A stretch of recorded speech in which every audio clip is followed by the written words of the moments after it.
India's road safety was in crisis and it affected Maybe the 3 who were gone were alive today because they could have been recovered from where they fell.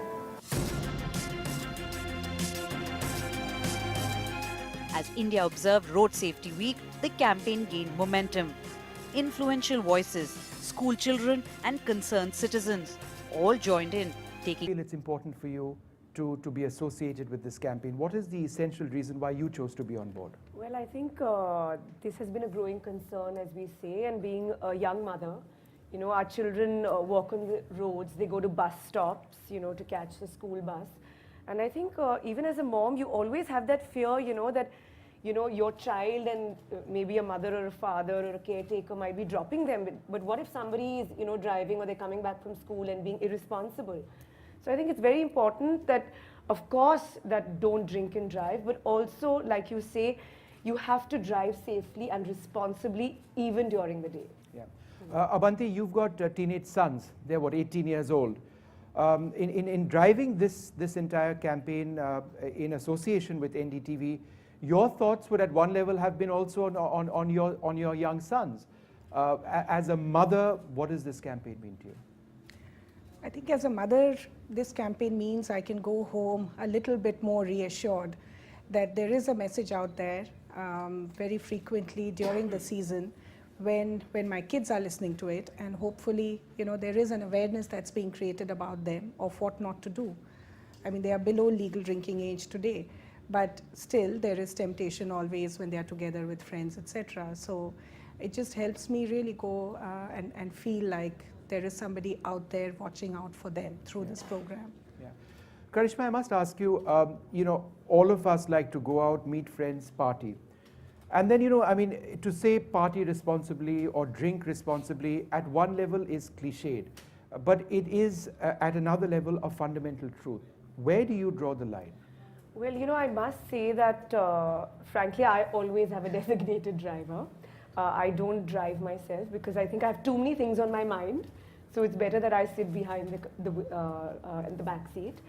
But I'd like to tell you that there are a lot of young people out there today who have realized this. And I think this campaign has made them realize today when young couples go out to party or to a club to have a few drinks. Like a lot of my friends tell me, you know, we are the driver tonight. My friends like, I'm not drinking tonight. You know, let the husbands and the other friends, because I have so many people to drop home. So people have become really, really aware about this. And also I'd like to really say that especially in Mumbai, I think the traffic police is doing a great job because over the weekends, a lot of people are genuinely aware and a bit scared that, you know, they cannot afford to drink and drive because they are going to be pulled up. And there are a lot of check nakas nowadays. Yeah. And I think people, the growing concern is out there and people have become really aware. Dr. Vish, A lot of apps now like Party Smart and things like that, which a lot of young couples and young people do use. So I think it is available now and I'm sure it will even grow further. So people should be aware that it is available. So it shouldn't be an excuse that, "Arey, mera driver nahi tha, koi tha nahi to." And I think a lot of young people feel, I'll just have a drink or two and I can handle it. Well, that is not the case. If you are even having one drink, you cannot drive a vehicle, period.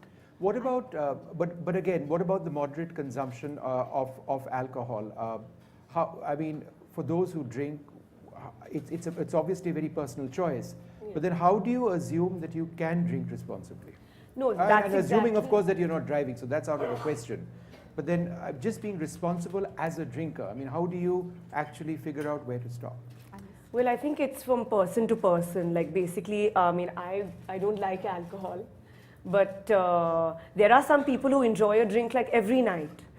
So I think for health reasons also nowadays you hear, you know, people will say, you know, I've had one drink or two drinks.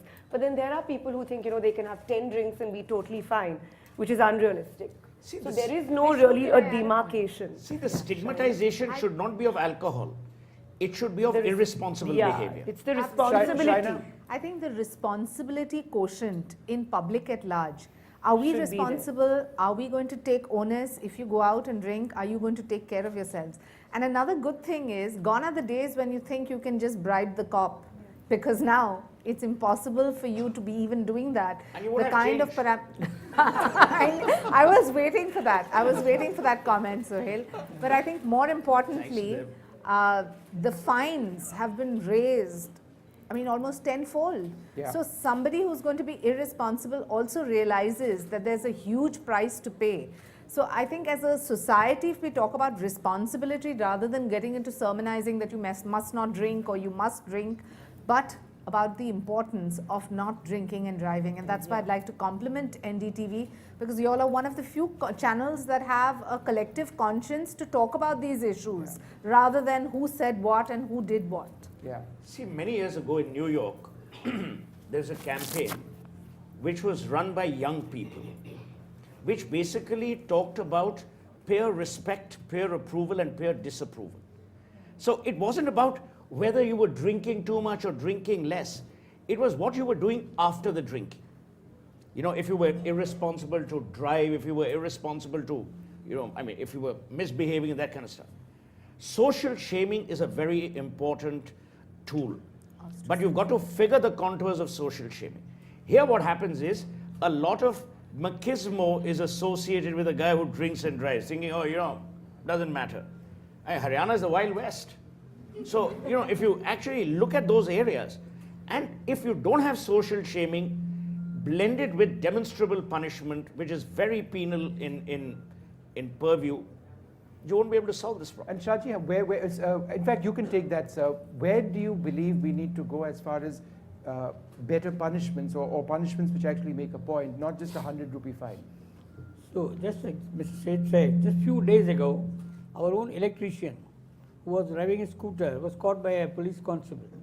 And he went and told him, and he phones me that he had only one bottle of beer, and why the constable should catch me. He was talking to me in Marathi. But the constable said, Sahib, tani kai khela maide? What he has done, he has taken a beer, and he says only one. And I know he has taken 3. I said, I don't know him. So I also told him, I don't know him. So he was ashamed. So he was very annoyed and doesn't come to my house anymore. Because I said, I don't recognize you because you are drunk. You had a point, Dr. Oak? Suspending the driving license for at least 3 months is the first act that needs to be done. Because nowadays the metros at least are running to a situation that if my license is suspended, I'm going to have it for 3 months. And that would deter me from driving. And moreover, I think so it's the culture. I should be ashamed of taking away life by my reckless act, something which he has done, something which he has given. I have no moral authority, any authority to take the life away by doing an accident. Okay, well, we are almost completely out of time, but Abanti, one in shaping in public opinion, in going on the right road, as it were. So I think 3 things really. The first is that we kind of continue to create awareness around new laws and new legislation which have come in. So last year we did the Good Samaritan. This year, hopefully, if the Motor Vehicles Act comes through with the Parliament, then really creating that awareness. I think that's important. The second is, how do we, make sure that the on-ground momentum is spread to more cities, more people. So, in marketing language, we say broaden the reach of what we are doing. And third is really, how do we bring in more engagement and not just, one-way kind of sermonization. And that's why we thought for this season, we are actually going to move from a negative message like don't drink and drive, which feels like a stick, to a rallying cry for a positive action, which is get a designated driver, so that people know, okay, I don't do that, but then what do I do? And so we make that the mantra, so there is a behavior shift that people can connect to and get engaged with. All right, well, I'd like to thank all of our panelists today for joining us on this. We do have time for questions, which we will take. But it's something that we really feel is a cause that in NDTV certainly we attach ourselves very closely to, and it's been a great privilege working with United Spirits on this. This campaign, this partnership is very strong, and we hope it does continue. We've got young students over here, young professionals over here.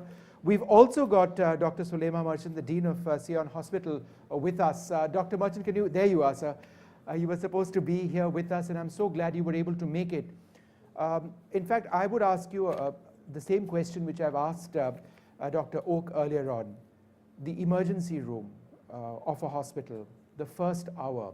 What is the scene that you typically see day after day, year after year, of how families are often destroyed because of irresponsible choices being made? I think that's a very good question. And I think before starting, it's nice to have a moot point of who are we designing roads for, right? We design roads for motor vehicles, for cars and other vehicles, but we don't design it for pedestrians. And sadly, 50% of the people who are actually dying in road accidents in India are called vulnerable road users, who are not protected by a shell. So they are cyclists, they are pedestrians, they are children. So every day, 20 children die in road accidents in India. Yeah. Kids, you know how kids are taken to school and got back from school.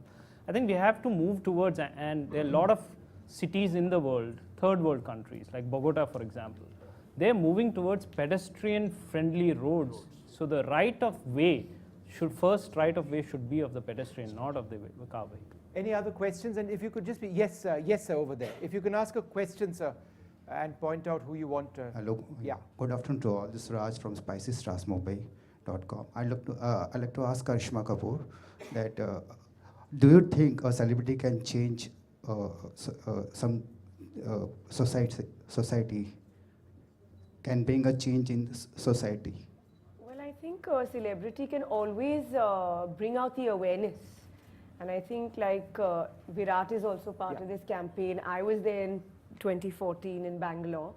So I think we can, influence the people, the youth, everyone out there. So I think it can make a change. And we do try in our own way to do that.